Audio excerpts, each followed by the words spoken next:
Krásne ránko, dievčatá. Máme tu pondelok, štart týždňa. No a ja som vám teda sľúbila, že budeme pokračovať opäť v čítaní z tejto úžasnej knihy Zázraky sa dejú od pani Mary Kay Ash. Ja si budem musieť sledovať čas, lebo o 8 by som sa mala pripojiť mojim dievčatám zase do skupiny Independent Women. Takže keď aj tú ďalšiu kapitolu nestihneme celú prečítať, tak si ju dočítame ďalej. Ale už máme za sebou prvú kapitolu, ktorá sa volala Dokážeš to, kde teda pani Mary Kay Ash hovorila o tom, ako každej poradkyni vravela vždy dokážeš to, ako ju to jej mamina naučila vždy, keď doma varila sama alebo niekde išla ako malé dievčatko, tak vždy jej vravela dokážeš to. No a preto vám to čítam z tejto knihy, aby ste sa trošku viacej dozvedeli o firme a hlavne o našej zakladateľke, aby to nebolo len o prípravkoch, o produktoch, pretože celkovo tá príležitosť Mary Kay je o tom, aby ženy dostali šancu lepšie žiť a presne na tomto pani Mary Kay Ash založila spoločnosť Mary Kay. No, tak poďme na tú druhú kapitolu a to je Souťaživý duch a ja si tu musím dať hodinky vedľa seba, lebo teda o 8 sa budem prepínať vedľa do skupiny.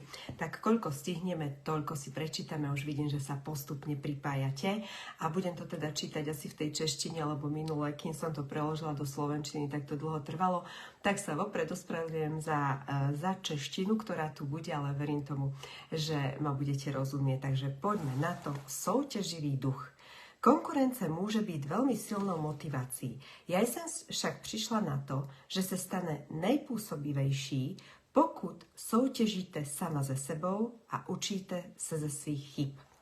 Když jsem dospívala, moje maminka mi neustále opakovala, cokoliv dokáže někdo jiný, ty můžeš udělat ještě lépe. Slyšela jsem to tolikrát, až jsem uvěřila tomu, že to opravdu dokážu dělat lépe. A jedním ze způsobů, jak to dokázat, bylo podle mé matky mít samé jedničky. Jakoby dvojky nebyly dost dobré. Nechtěla jsem jí ani sebe zklamat, proto jsem na sobě začala tvrdě pracovat, abych splnila úkol, který pro mě vytyčila. Při usilovném učení se na nejlepší známky jsem zjistila, že snažit se co nejvíce je i mým cílem. Tehdy jsem nemyslela na to, jak porazit ostatní děti, ale jak ještě zlepšit své vlastní výsledky. Brzy jsem si zvykla excelovat ve všem. Chtěla jsem prodat nejvíce lístku na Majáles nebo prodat co nejvíce krabic cukrovým od skautek.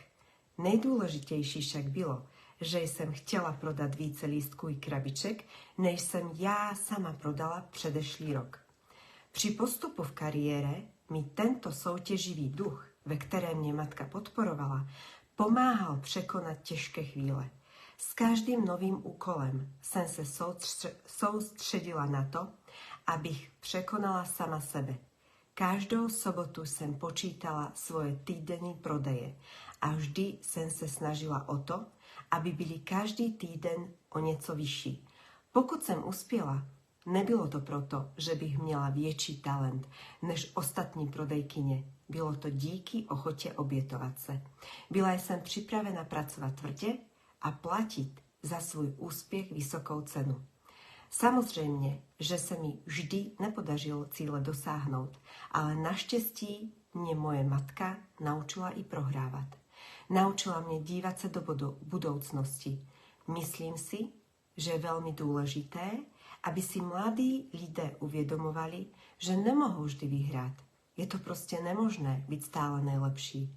Když dnes vidím, jak rodiče tlačí děti do výher, modlím se, aby je také někdo učil přijímat prohru.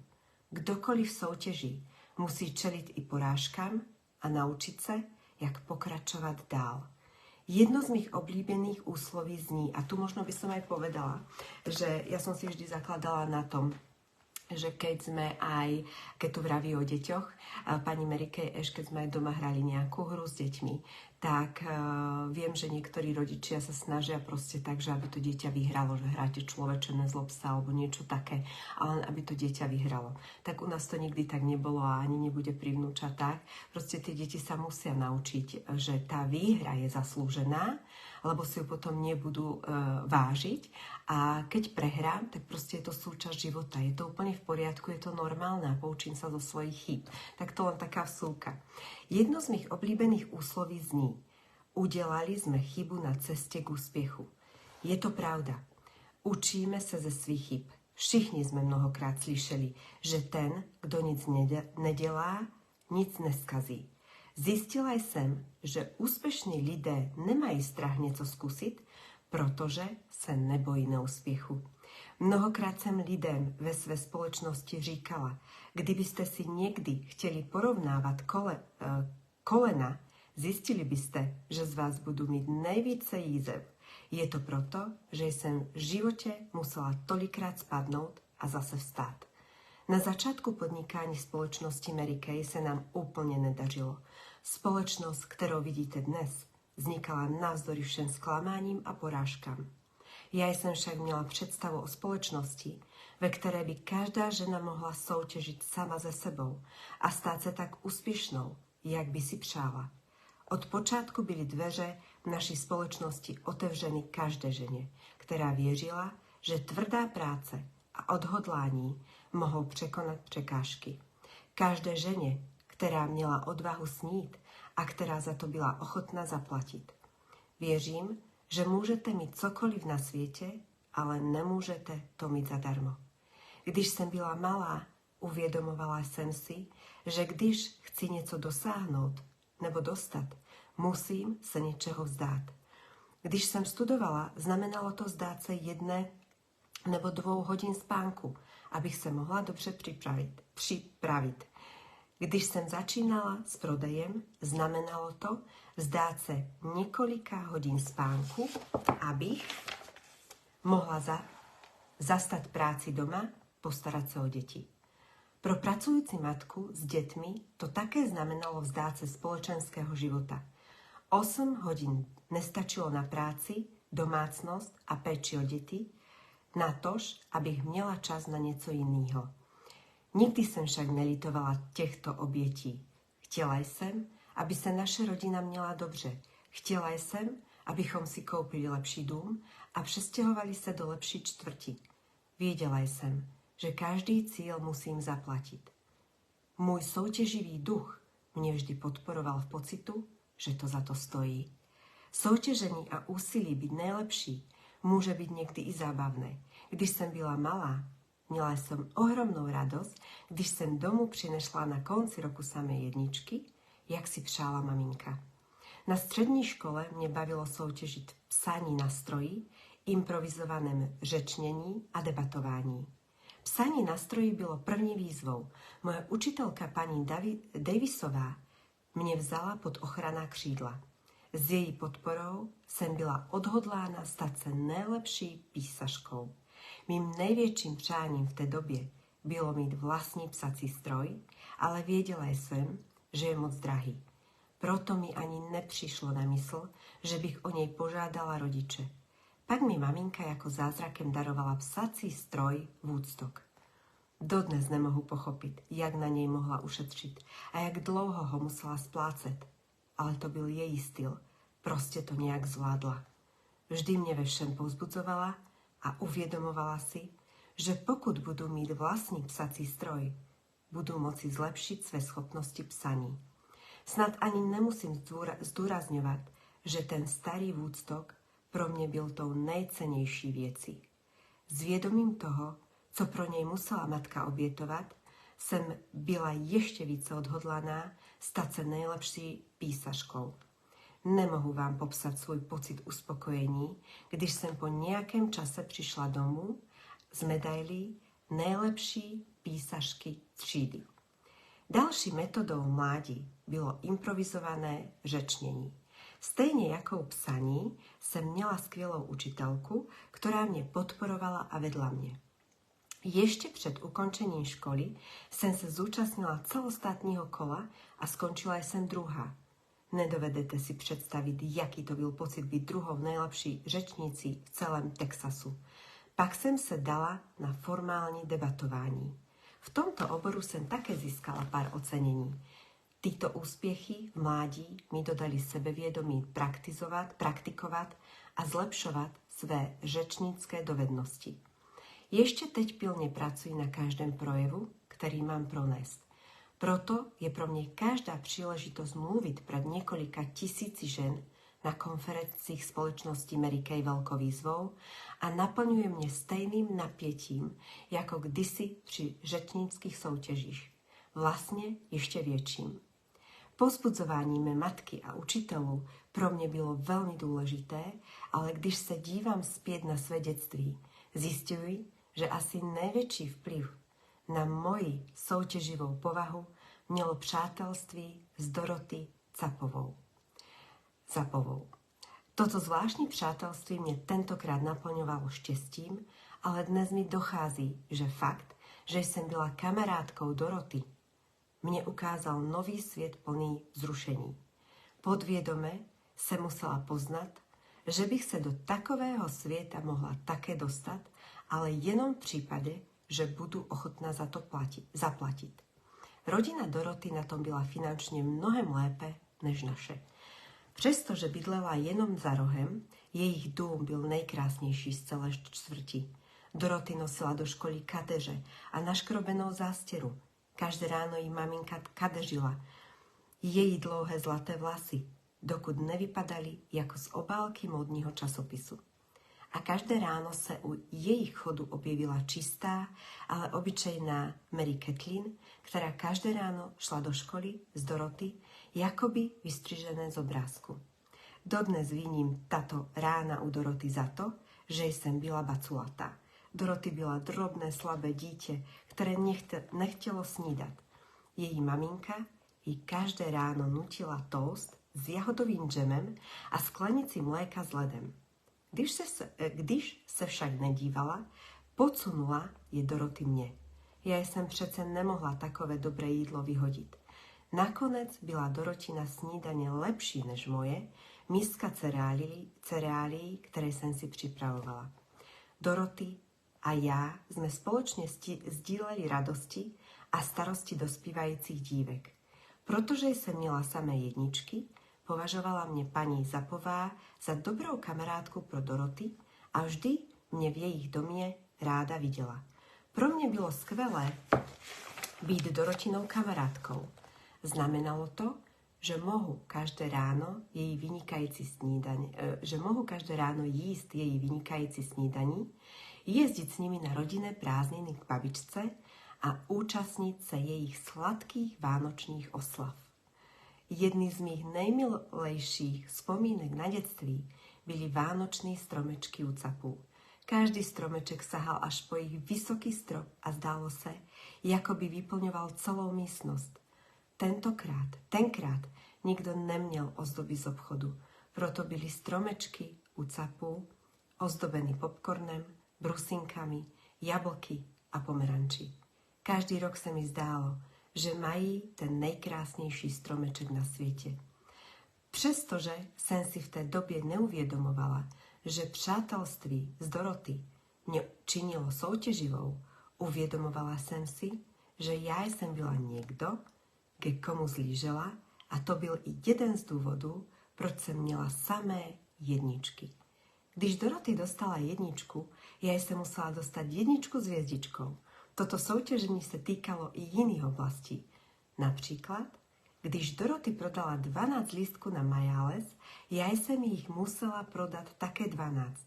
Její přátelství mi toho tolik nabízelo a vše, co jsem mohla nabídnout já, bylo být pro ní něčím užitečná. Přesto jsem se já i Dorothy dělili o vše a nikdy jsme si nic nezáviděli. Těsně před maturitou na střední škole Dorotin otec povýšil a Dorotina a její rodina se přestěhovala do většího domu, do správné části města. Ten dům na mě udělal takový dojem, že si dodnes pamatuji jeho adresu. 4024 Woodlight.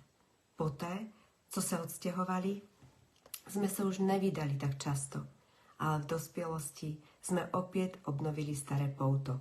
Bylo to krásné přátelství, které trvá dodnes. Další přátelství, které mě ovlivňovalo, bylo Steely Bass.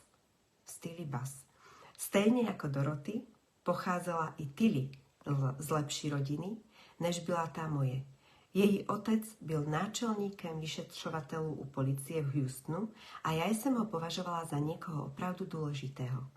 Tilly a její matka věděli, že se musím starat o dům a vařit pro otce a vzali mě pod ochrana křídla. Tyto dvě ženy mě naučili spoustu věcí, které jsem v životě potřebovala. Tilly byla o něco starší než já. Kvůli věkovému rozdílu jsem se opravdu musela dosnažit, abych jí stačila. Měla jsem pocit, že kdybych nebyla dost dobrá, nekamarádila by se so mnou. Ještě, že jí nic takového nikdy nenapadlo. Tilly mi pak znovu pomohla, když jsem jako mladá žena budovala kariéru a přitom se musela starat o rodinu. V té době neexistovaly instituce jako jesle nebo hlídací agentury. Matka, která pracovala, se musela spoléhat na rodinu a přátelé, kteří se pečlivě a s láskou starali o její děti.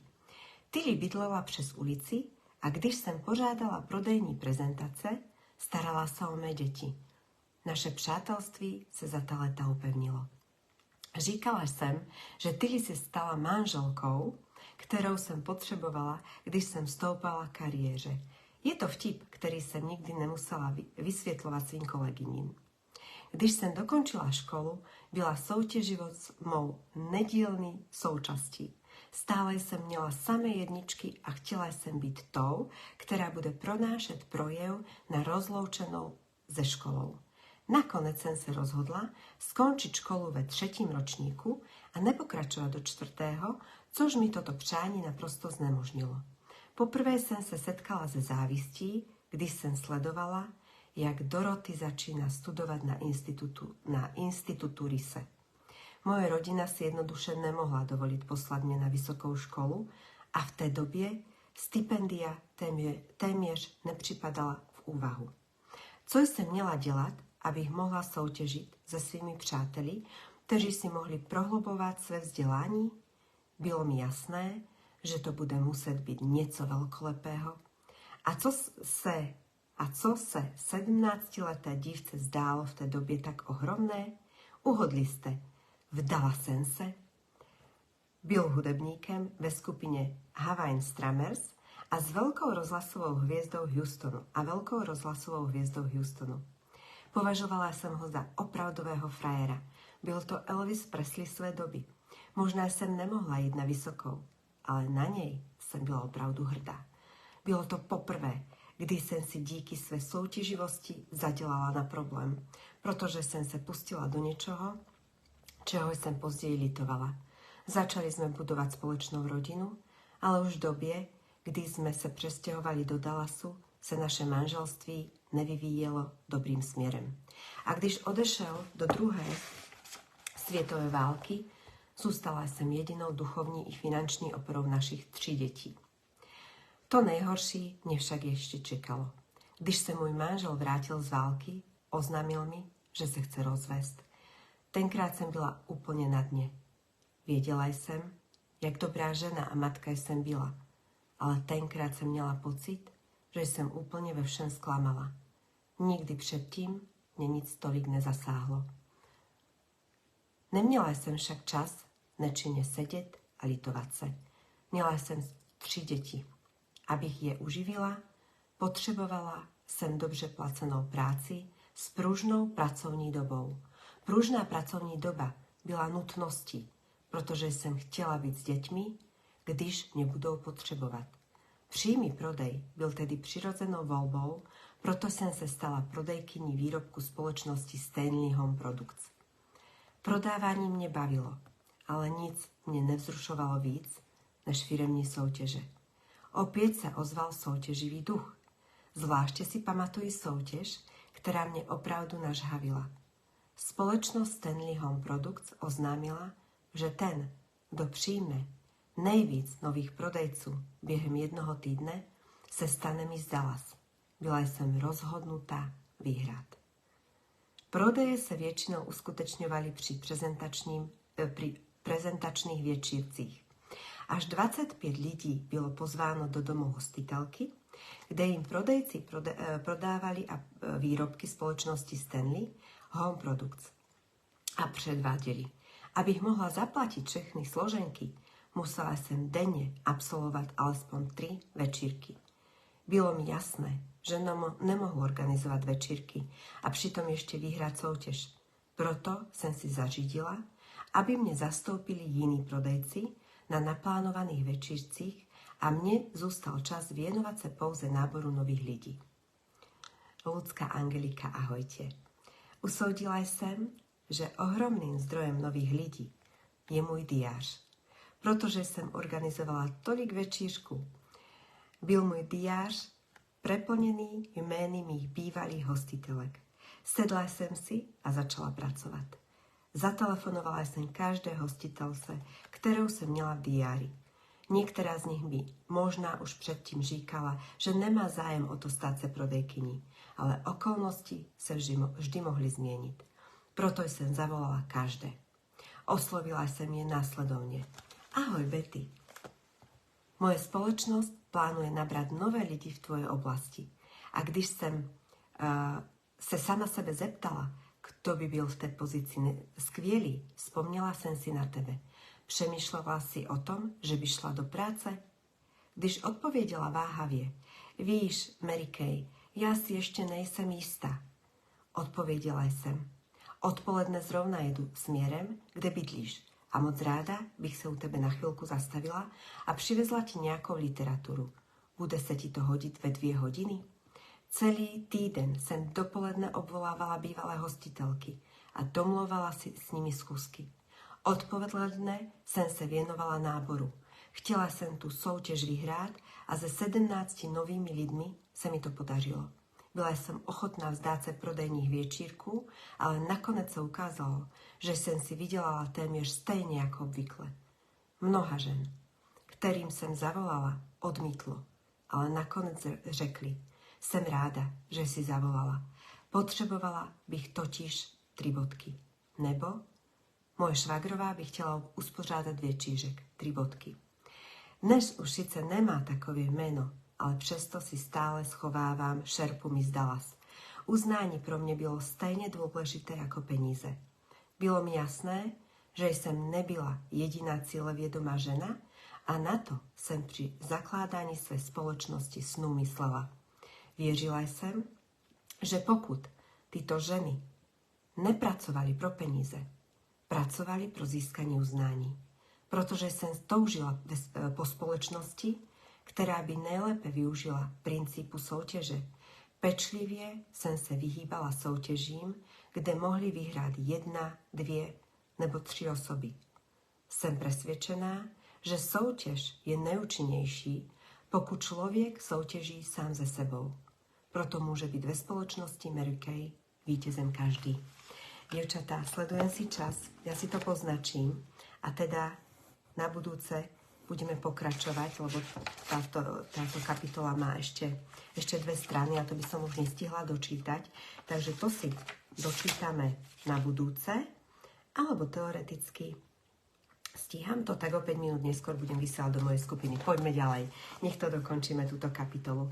Stejně, jak jako byla pro mě šerpa Miss Dallas symbolem vítězství, existují v každé společnosti vlastní symboly úspěchu. Jednou jsem pracovala pro společnost, která dávala za odměnu krásné hrníčky. Na lásku tomu, v úvodzovkách je na lásku tomu, kdo překonal částku $1000 měsíčně za prodej. Buďte si jistí, že jsem dělala vše proto, abych těchto hrníčků získala co nejvíce. Dávala jsem si je navýklené krbu, dokud nebyly zaplněny. Nakonec jsem jich měla tolik, že jsem je musela uložit do krabice na záchodě. Nejvíce jsem se bavila, když se mě ostatní ptali, k čemu mám tolik hrníčků. A já jim odpověděla, přece na lásku. Došlo mi, že symboly musí být krásné a užitečné. Společnost Mary Kay si získávala uznání za symboly, jako jsou auta, kožichy, pohádkové dovolené a diamanty. že začalo u toho, co nazývam klub Zlaté číše. Môj zámier byl jednoduchý. Každá poradkyne, ktorá udelá v prodeji obrat $1000 měsíčne, získa krásnou pozlácenou číši. Tá, ktorá sa podaří získať sa do 12 číši, k ním získa pozlácený podnos. Značením jsem Richardovi sdělovala tento plán. Vše, co je třeba pro získání zlaté číše udělat, je prodat výrobky za $1000 měsíčně. Richard se mě nevěřícně podíval a říkal: drž se pri zemi. Naše nejlepší prodejkyně prodají průměrně za $150 týdne. A ty mluvíš o $1000 měsíčně? Ty si opravdu myslíš, že se kvůli nějaké hloupé číši budou tolik snažit? Musíte si uvědomit, že mluvím o době, kdy se jména prodejkyň, které prodali za $100 nebo více za týden, zvěřeňovala. A to bylo všechno. Myslela jsem však na soutěž Miss Dallas. Uznání je tým klíčem, pomyslela jsem si. Áno, Richarde, odpověděla jsem pevně. Oni se kvůli tomu budou snažit. Tohle bude velmi exkluzívny klub a oni budou bojovat o členství, protože budou toužit po uznání, které táto číše symbolizuje. Mám dojem, že se zbláznila, řekl Richard. Podle jeho názoru by se kvůli nějaké číši nikdo nepřetrhl. A kdyby byla třeba ze zlata.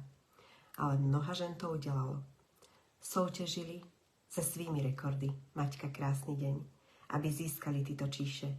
Asi po roce jsme museli soutěž zastavit, protože jsme museli rozdávat příliš mnoho číší.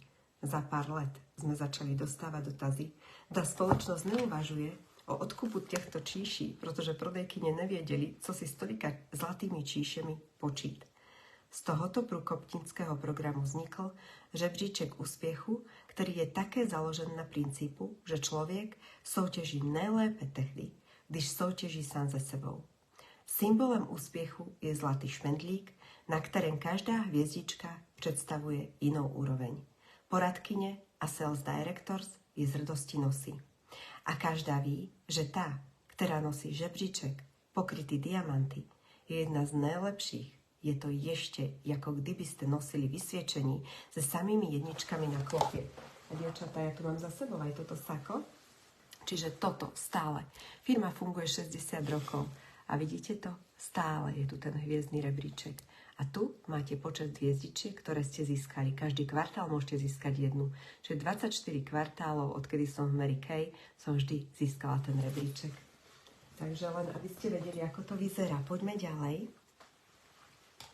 V Mary Kay sa snaží vymysleť takové soutěže, ve ktorých má každý šanci vyhrát.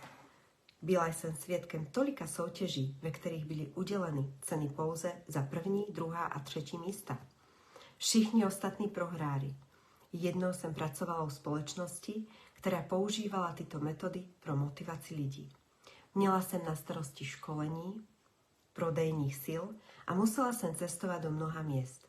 Říkávala jsem, že pro moji práci byl nejužitečnější oblek z azbestu, protože kamkoliv jsem přijela, musela jsem hasit mnoho hádek, než jsem mohla začít se školením.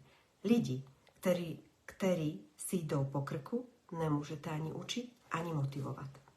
Nechtěla jsem, aby v mé společnosti někdo šlapal po někom jiném proto, aby vyhrál.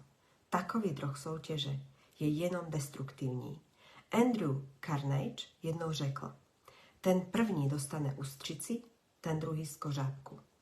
Soutěž, kde existuje jenom jediný vítěz, může snad niekoho motivovat, alebo mám dojem, že většinou se dosáhne opačného účinku. V Mary Kay má každý příležitost získat ústřici, skořápku a perlu. My však jdeme ještě dále. Místo perel udelujeme zafíry, rubíny a diamanty. Tam vlastne na tom hviezdnom rebríčku môžete získať buď zafír, rubín, diamant, smaragd alebo perlu. Je to podľa výšky predajov mesačne. Společnosť Mary Kay není jenom vzdušným zámkem. Existuje a pro mě je snem, který se stal skutečností. Nejkrásnější na tom je, že tento sen sa každým dnem splňuje ďalším ženám. Dievčatá, takže máme druhú kapitolu za sebou a ja verím tomu, že moja čeština vás neodradí a že si to pozriete a budeme postupne pokračovať ďalej aj popri tom, ako si budeme vraviť samozrejme o produktoch, ale som veľmi rada, že tie, ktoré ste tu so mnou vydržali a možno sa tá čeština aj týmto bude trošku zlepšovať, tak ja vám ďakujem krásne a teda teším sa na ďalšie vysielania. Ahojte.